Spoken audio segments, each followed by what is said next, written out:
টাকা ঘরে আছে কিন্তু খাবার নাই। যেমন আমাদের বাংলাদেশে রাষ্ট্রীয় অর্থ থাকবে কোটি কোটি, যদি ডলার না থাকে তাহলে দেশের মানুষ ব্যবসা করতে পারবে না। দেখেন কি নীরব বিশ্ব বাণিজ্য, আমেরিকা কত নীরবে আমাদের বিশ্বটাকে পরিচালনা করে, ওর টাকা দিয়ে আমাদের ব্যবসা করা লাগবে। তার মানে বুঝছেন নি, এটা এক ধরনের নীরব চাঁদাবাজি। কি কথা বুঝেন নাই? ওর ডলার দিয়ে আমাদের বাংলাদেশকে ব্যবসা করতে হবে, কারণ আমার নিজস্ব অর্থ দিয়ে ব্যবসা করার কোনো সুযোগ নেই। ডলার যত, যে দেশে, আমাদের দেশে যত ডলার মজবুত থাকবে, জমা থাকবে, রিজার্ভ থাকবে, তত দেশের অবস্থা ভালো।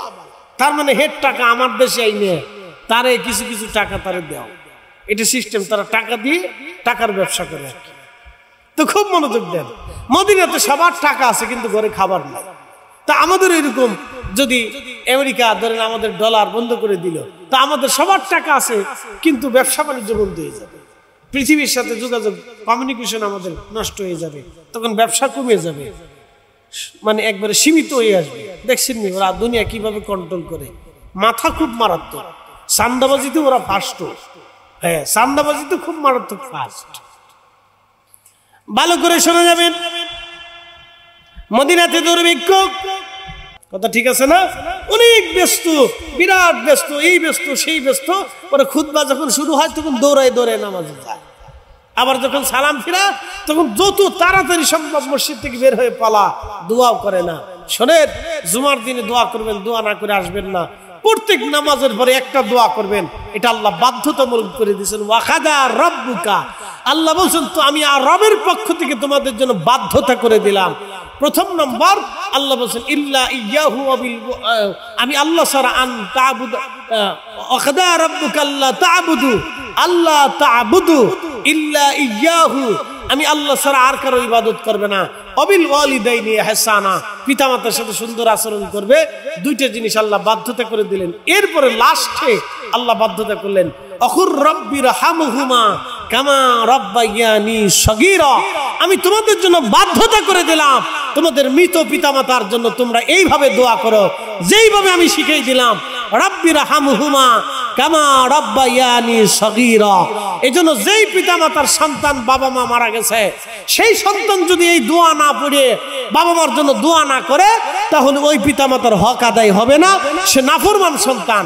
এখন যে দোয়া মানে না, সে দোয়া করে কোন সময়? মনে মনে কলা খাওয়া হয় না। সে দোয়া কখন করে? যে দোয়া মানে সে দোয়া করে। এই জন্য একা একা দোয়া করার চাইতে জমাতে দোয়া করা ভালো, একা একা নামাজ পড়ার চাইতে জমাতে নামাজ পড়া ভালো। এই জন্য আমরা সুন্নিরাই হকের উপরে আছি, আমরা বাঁচলেও লাগ, মরলেও লাগ, কারণ আমরা জানি আমরা মরে যাব, কিন্তু আমাদের জন্য দোয়া বন্ধ হবে না। আমরা বাঁচলেও লাগ, মরলেও লাগ, আমরা সুন্নিরা এই জন্য লাখপতি কোটিপতি, দুনিয়াতেও লাভবান আখিরাতেও লাভবান, কারণ আমরা মারা যাওয়ার পরে আমাদের জন্য দোয়া চলমান থাকে। কথা ঠিক কিনা? কি চলমান থাকে? দোয়া। দোয়া একসাথে বলেন, কি চলমান থাকে? দোয়া।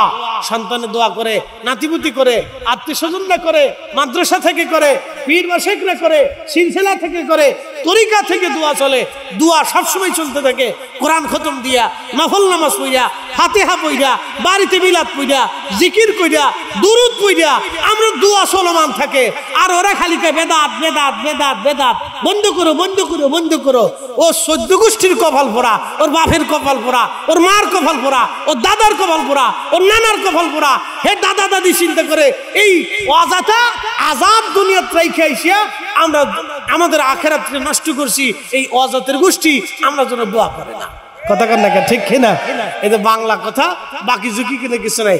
এখন বলেন দোয়া চলবে না বন্ধ হবে? দোয়া চলবে। দোয়ার আগে আসেন নবীজিকে সালাম জানাই। ইয়া নবী